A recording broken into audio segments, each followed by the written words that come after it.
There you go. What is this? Yo, wait, am I on Twitch? What am I on? This is real takes, right?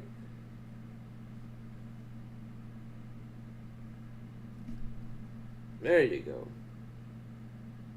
Very fun.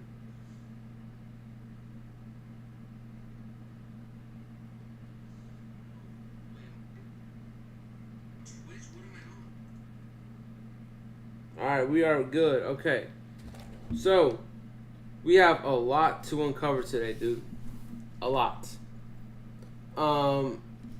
Again, I'm not gonna be playing games today, or maybe I might not, you know. But we got a lot of things to get into today, man. The first thing that I have to get into today is probably the one that's, you know, I've been wanting to get into for a long time, and that's or for today at least, is the Dame Lillard wave. Did he wave back? Agent center Miles Turner has now agreed to a 4-year, $107 million deal with the Bucks, plus a player option for year 4. Okay. So, Miles Turner leaves the Bucks, or leaves the Pacers. Sorry. This is probably one of the most unexpected free agents I've seen in a very long time. Again, I think everyone in Indiana was like, you know what? Miles Turner is going to re-sign with us. You know what? You know, we're going to go back to the championship, right? Instead, this man walks away to the Bucks. I thought they was going to get the deal done tomorrow, him in Indiana. But instead, they wait out, and boom, he's now going to Milwaukee. Again, this is a snake move from Miles Turner. This is not something that's... Indy's probably not going to like that too much. And he's probably going to lose a lot of rep because of that. He ain't going to be as reputable as he was. This will hurt Miles Turner. And he's going to a team that's rebuilding. Let's be honest here. The Milwaukee Bucks are not a good team. Okay? They have KPJ, Trent Jr., fucking Kyle Kuzma. Bro, if you have Kyle Kuzma on your team, bro, you're absolutely done. Like, there's nothing else. There's nothing else. He's done. You're done. Your team is done. There's no hope anymore for your team if you have Kyle Kuzma, like, literally starting for your team. And then you got Giannis and Miles Turner. You definitely up your defense. I can tell you that right now. But this is just not a good move. Giannis should want to leave, and he's. There have been reports saying that he's frustrated, and then this motherfucker literally is uploading TikToks and shit. But I don't know. But this is an absolute down bad move from Milwaukee. And I was saying on my TikTok, look, they could have gone something for Damian Lillard. Again, he's 34 years old. You still could have gone someone very, very decent. You could have gone someone like a sign and trade for Jonathan Kuminga, you know, or someone like that, you know. Saved a little bit of money on it, but you didn't. Instead, I think they got what? $10 million working with that? $10 million right now working with this. But the thing that's going to hurt the most here for Milwaukee, that they're going to have to pay Damian Lillard 5 years, $22.5 million. So not only is Damian Lillard gone from Milwaukee, which he actually wanted to be, like he actually wanted to leave Milwaukee. Not only that, but Damian Lillard is also going to get paid $22.5 million for leaving Milwaukee. That is an absolute steal right there. That bro literally going to get paid for doing nothing over there in Milwaukee.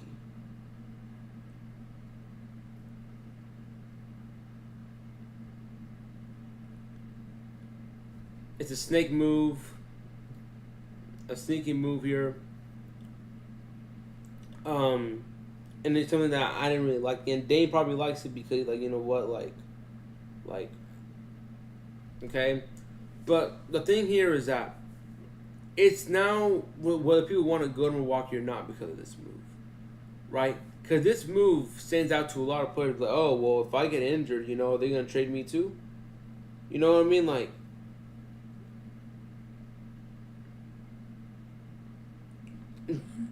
this is just a very sneaky deal. And me personally, I just don't like that.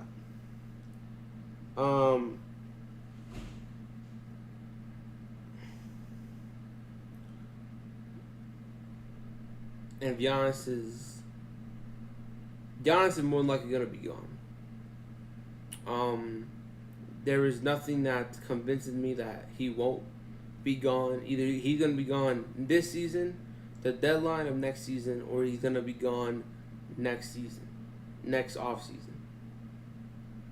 I don't know, but it's gonna be during that time period. I don't know where he's gonna go. People have been speculating the Warriors a lot. They've been speculating. I think Toronto, or used to be Toronto.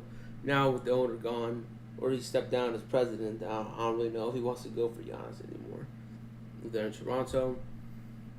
Man, Boston might be wanting to, you know, package Jaylen Brown for Giannis. I don't know.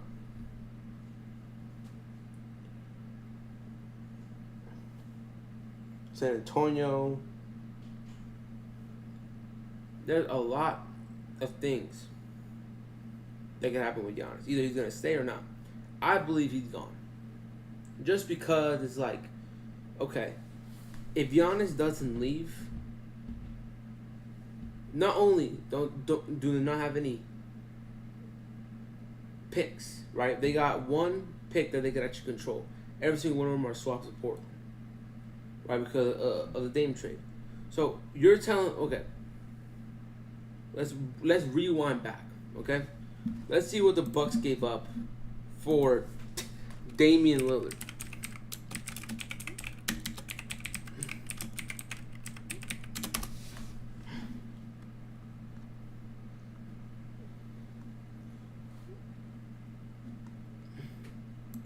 Here it is. So, the Bucks got rid of Drew Holiday, Grayson Allen,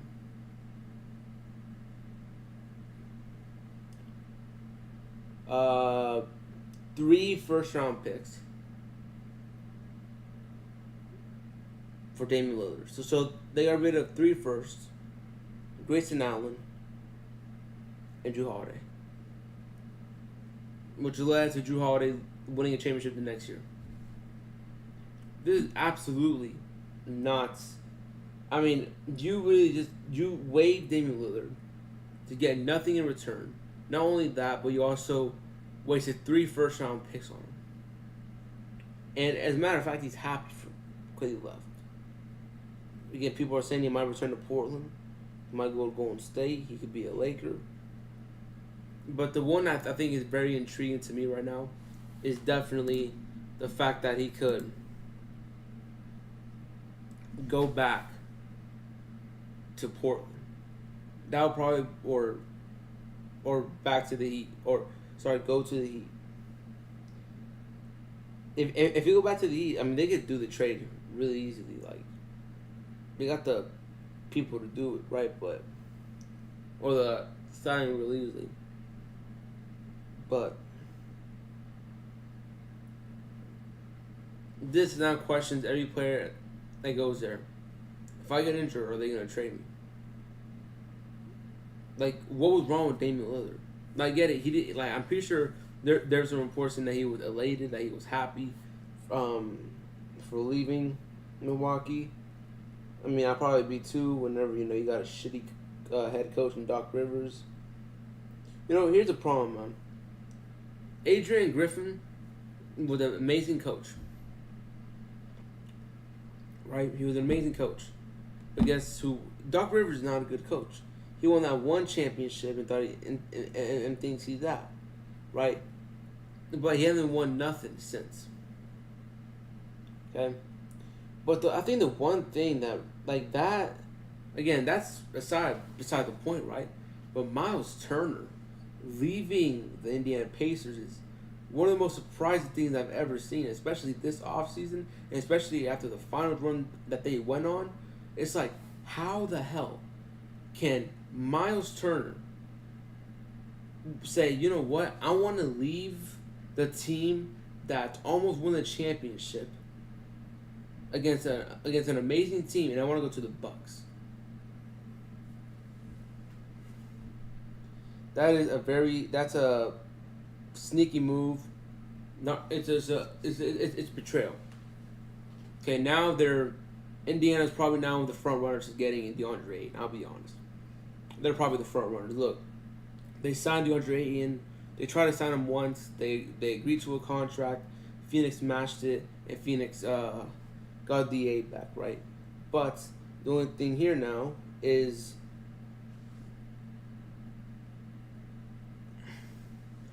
DeAndre Ayton is not going to be on a qualifying offer. He's going to be on he's just going to be an unrestricted free agent, right? So my question here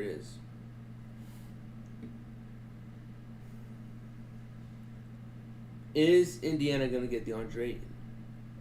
My honest answer is probably going to be yes. They probably are.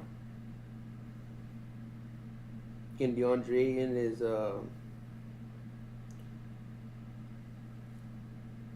is someone who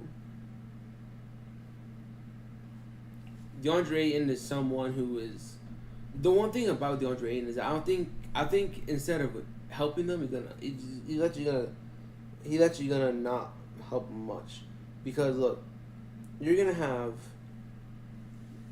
DeAndre Ayton, right? But he brings so much. He brings locker room problems. He's lazy. You know, he just gets injured a lot. He's not someone that you want in your locker room. Again, LA, if you want him, LA.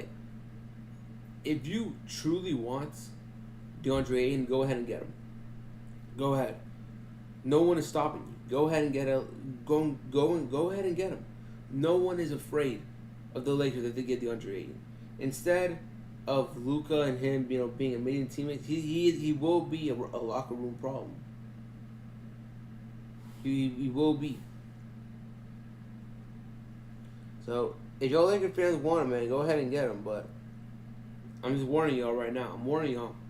You're not gonna like him. He's gonna be a crybaby. He's not gonna want to play ball. I mean, you literally cuss at him once, he's gonna get triggered. So, but it's facts. It's facts. Told you that there was a 26-year-old center who at one point played 36 minutes a game for a finals team, then followed that up by going 46-12 in the next season. And what if I told you that guy just completed a contract buyout to become an unrestricted free agent, yet there hasn't been much buzz? DeAndre Ayton has turned into one of the most controversial players in basketball over these past few years, to the point where it seems like his unique skill set is more of an afterthought than a starting point for any conversation. But now that he's available, could he actually move the needle for a team looking to compete for a championship? One of the big drawbacks people often point to with Ayton is his lack of forcefulness. He's got a really high center of gravity and a lengthy build, and he rarely ever asserts physical dominance on offense. This leaves a sour taste in the mouths of many NBA fans because you'd expect your center to be the most physical guy on the floor, and that just isn't the case with him. He isn't a guy who's going to seal off low post position, make a power move, and dunk someone into the rim. He isn't a guy who's going to catch the ball with downhill momentum, drop a shoulder, and create a path to the basket. Even against mismatches, he's hunting for hook shots or turnaround jumpers over the top of light contests. And for these reasons, he basically never generates free throws. Over the last 2 seasons, he's averaged about 1.5 free throws a game, and the highest mark of his career came in 2023 when he averaged 3. Needless to say, in a similar line of thinking, another drawback people point to is a lack of motor. Especially on a team like Portland that wasn't really competing for anything, the effort could seem somewhat inconsistent, and many would say that's at the root of his lack of forcefulness. In my opinion though, it's just clear that he's much more of a finesse player. And what gets lost in all of this is that he's got some of the best touch we've ever seen from someone of that size. Like I said, he's often hunting for hook shots. Since the 2021 season, he's attempted about 600 of them and made over 58%, which is just a hair below the best of the best like Jokic and Zubac, who typically land in the low 60s. Another shot he's often looking for is a short mid-range jumper, and in the last 5 years, he's attempted 1,400 of those while making over 51%. And finally, there's the long mid-range, which is used as more of a counter for if he can't get to one of those closer looks. In the last 5 years, he's attempted over 500 of those at a 47% clip, meaning that we're talking about a legit 7-footer who can score very efficiently from multiple levels. Yeah, but look, no. Okay, yeah, sure. You can do hook shots, you can do mid-range and all that, yeah, sure. But the thing about DeAndre Ayton, right, is that DeAndre Ayton is a parasite to his team when it comes to defense. He's literally feeding off them. He's feeding off into what they are doing. You know what I mean? And it's like, I feel like if you put him in a team like OKC, you know, or a team like, you know, that Orlando or whatever, they would I think he would actually turn up. Like, but look, DeAndre Ayton is not the best player. Again, he's a locker room problem.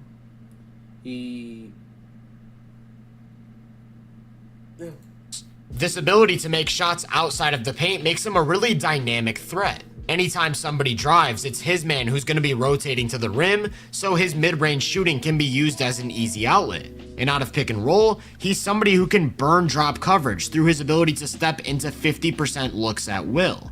Speaking of the pick and roll, another overlooked part of his game is the way he's able to extend advantages out of the short roll. If he catches the ball with space to drive or take an extra dribble, he's someone who can apply some downhill pressure, and more importantly, he's a quick enough decision maker to recognize and counter help, so defenses can't gain an advantage by simply forcing him to catch the ball in space. As a result, you're going to see a lot more traditional coverages against Ayton, which is where his ability to get above the rim comes into play. He moves remarkably well for his size, so he's someone who consistently gets behind his defender while rolling. He pairs that mobility with great vertical pop to get above the rim quickly, and more importantly, he has those athletic tools in a 7-foot frame with a 7'6" wingspan, so when it all comes together, we're talking about a guy with a huge radius as a lob target. Since the 2021 season, 87 different players have attempted at least 1,000 shots at the rim. Of those 87, Ayton ranks third in accuracy, making about 76% of those shots. So think about everything I've said up until this point. We're talking about a huge lob target and above the rim scoring threat who's hyper efficient on hook shots and mid-range jumpers. And because he can hit these different pressure points as a shot maker, he's able to space the floor in unconventional ways without being a three-point shooter. I mentioned how his mid-range game can serve as an outlet for drives. You'll often see him float around that free throw line area and wait for passes. And of course he can also space the floor vertically, playing from the dunker spot and punishing help by getting up for lobs. Does that not sound like the ideal big man next to literally any high-level playmaker? I should also mention that from the moment he stepped into the league, he's been one of the game's best offensive rebounders. Last season was actually his best offensive rebounding season in 4 years, averaging nearly 4 every 75 possessions. And it's hard to overstate just how valuable it is to have a big who consistently extends possessions by creating second chances, then has the tools to capitalize. So between the play finishing, dynamic pick and roll scoring, and offensive rebounding, Ayton's simply one of the best off-ball bigs in the NBA, as long as he's sharing the floor with an elite playmaker. Because of the lack of forcefulness and overall limitations as a creator, he's reliant on somebody to set him up with high percentage looks, and that's why his efficiency as a scorer has really dipped since joining the Blazers, or really since Chris Paul's regression.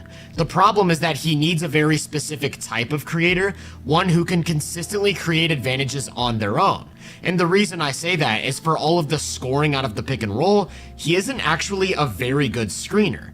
point to the center of gravity, point to the lack of willingness or even motor concerns, but rarely ever will you see him land a hard screen that gets a point of attack defender out of the play. So in order for his game and the team's offense to be maximized, that ball handler has to not only be a good passer, they have to be capable of creating advantages without a big screen. With that in mind, any team who has a creator that checks those boxes should be thrilled at the prospect of adding DeAndre Ayton. For example, think of how much easier things would be for Cade as a driver if he had that sort of mid-range outlet as an option. Or think about how much more dynamic the Lakers offense would be with Luka having that sort of play finisher as a two-man partner. Even teams like the Bucks, Hawks, Magic, Pacers, and Pelicans, among others, could really benefit from having a... Yo, I think I'm gonna just take the day off, man, because, man, I am tired, man. I am tired. I'm definitely gonna be live tomorrow, bro, but I just can't today. I just can't. You know, but I'm definitely gonna be live tomorrow, though, for sure. You know, so yeah. All right.